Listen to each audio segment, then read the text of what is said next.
ஆற்றுல கெண்டை வலை போட்டு எடுக்கிறாங்க. வலைக்குள்ள பார்த்து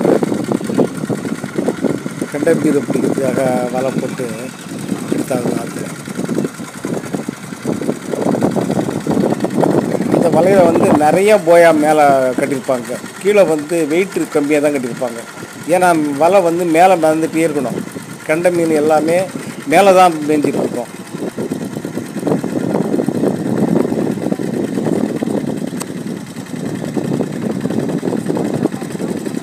கெண்டை வேலை போட்டிருக்குறாங்க. போயா மேலே நிறையா கட்டியிருப்பாங்க. கீழே வெயிட்டு கம்மியாக தான் கட்டியிருப்பாங்க. மேலே வந்து வலை மிதந்துட்டு இருக்கணும். அப்போ தான் கெண்டை மீன் மாட்டோம். வீடியோ பிடிச்சிதான் லைக் பண்ணுங்கள் சார். மறக்காமல் லைக் பண்ணுங்கள் சார். மீன் மேலே தான் மேயும் வந்து.